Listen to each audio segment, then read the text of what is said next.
You ever heard of the ACLU?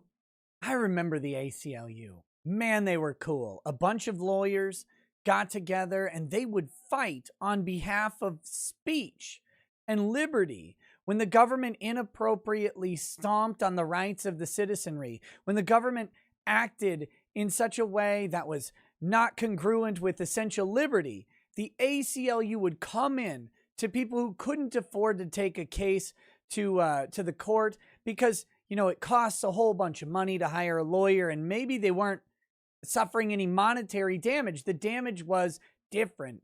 It was damage that hit them in their rights, in their core principles, in their beliefs, whatever it may have been, but it didn't hit them in the wallet.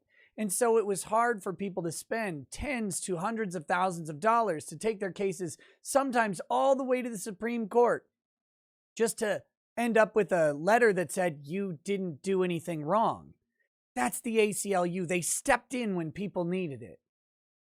That was the ACLU. Whatever's calling themselves the ACLU today is an absolute joke, and they have gone completely woke. Let's talk about it. I'm Nick Rekieta of Rekieta Law, small law firm in central Minnesota. I'm a lawyer, and I'm also legal and political commentator on YouTube and on Odyssey. Wherever you're watching, hit that like button, hit the subscribe button. Make sure you turn on your notifications so you don't miss any videos. All right, I'm going to do something I don't really like to do in these short videos, but I've got to bring up something from Twitter because that's where this took place. This is on the ACLU's verified Twitter page, and it's something we really do need to talk about in regards to the ACLU because, like I said, they used to be this mythical superhero band of lawyers and policy advocates who came out and said, no, people, individual people have rights. They have rights and liberty that needs to be respected, and the government can't stamp down on it. But now, frequently, in pursuit of a particular social agenda, we'll call it the woke agenda, for example, hypothetically speaking, they have eschewed all of those principles. They have stopped being the bastion, the shield, the vanguard between the individual and the government, and instead they're literally shilling for government ideas. That's their whole thing now. They're ignoring the essential rights that the people and the states held back from the federal government, and they're arguing in favor of federal government policy because it comports with social ideals that they hold on to. But that's not who the ACLU is supposed to be. It's not, it's not for liberty that they agree with. They're supposed to be for liberty. That's what they do, and that's what they used to do. They used to argue for some of the worst people on the planet because some of the worst people were pioneering the edges of liberty. And while they may have been bad people, or they may have had bad ideas, maybe that's a better way to put it. I don't know. I don't know how PC we're supposed to get anymore on this stuff, but they may have had bad ideas. However, the underlying questions of liberty and rights were good questions that needed to fall, in this case, on the side of the people with bad ideas, because liberty and freedom are essential to individual rights. They're essential, and it's worth protecting them when the person has bad ideas even, because they're more critical than the badness of that person's ideas. That person's ideas could change tomorrow.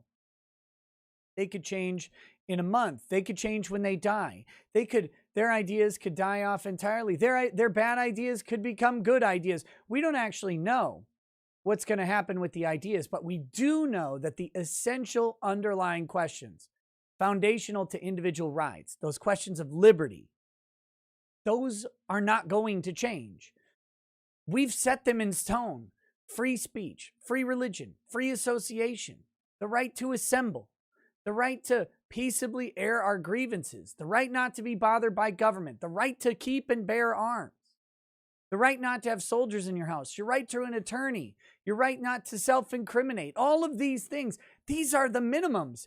These are the things, to put it like Scalia put it, these are the things the founders removed from democracy. They said, nope, these are essential. They're critical to what we believe this country is about, what we believe freedom and liberty is about. These things don't get a vote. These things don't get changed by a politician. That was the idea. They took them out. No democracy for this. And the ACLU used to stand up for that. But take a look at this. This is where they are today.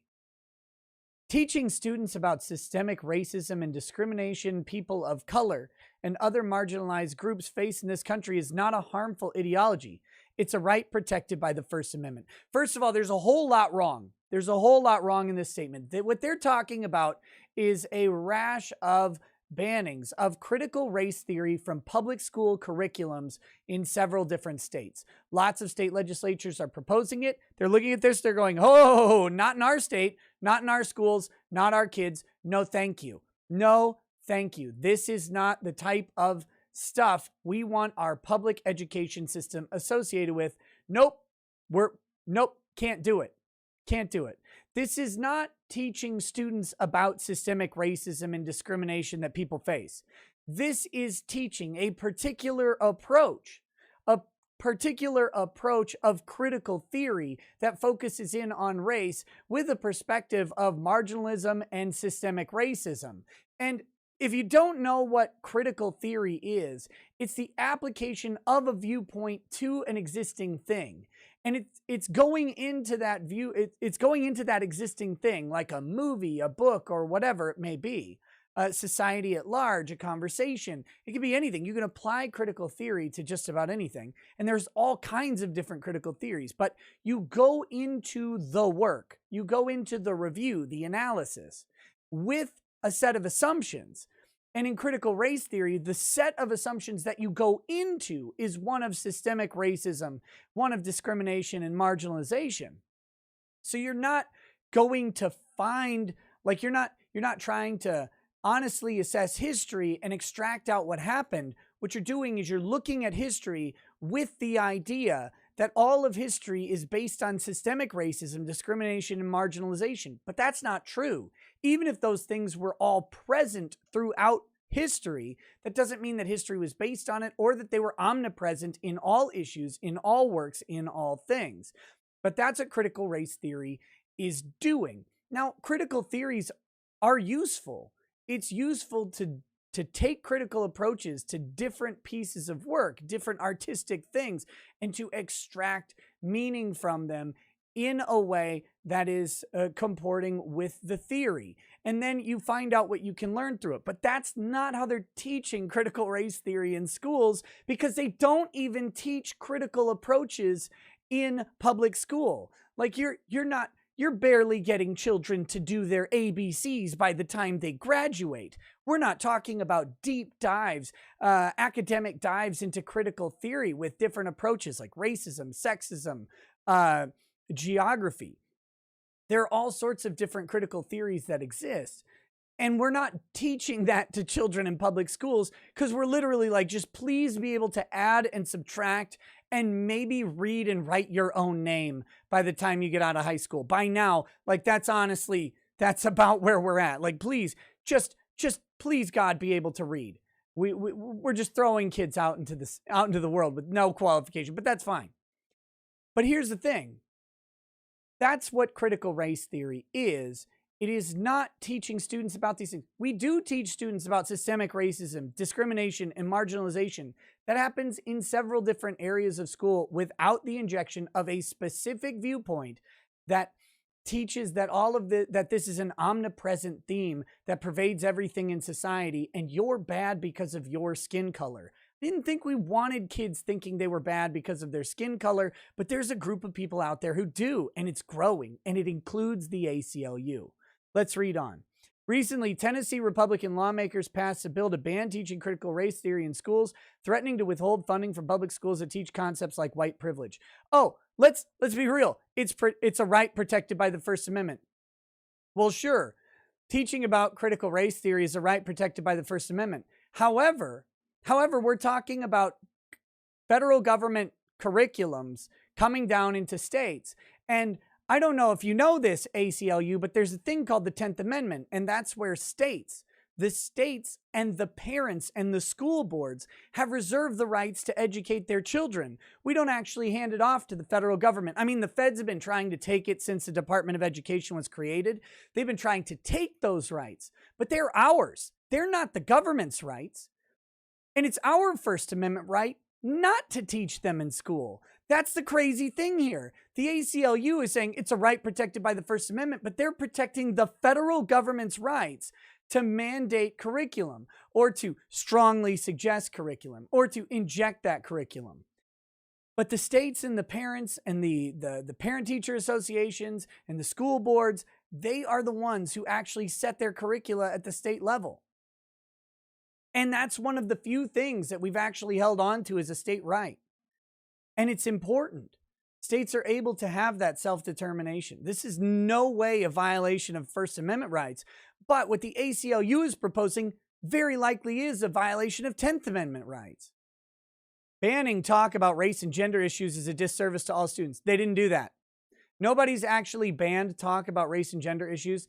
They've banned the injection of a specific critical theory into their curriculum. That's not banning discussions. It says you cannot teach a critical race theory approach to history. That's completely different. All young people, especially students of color, deserve an inclusive education and the right to express themselves around issues such as racism, except you won't have that with critical race theory. That's not what you're going to get.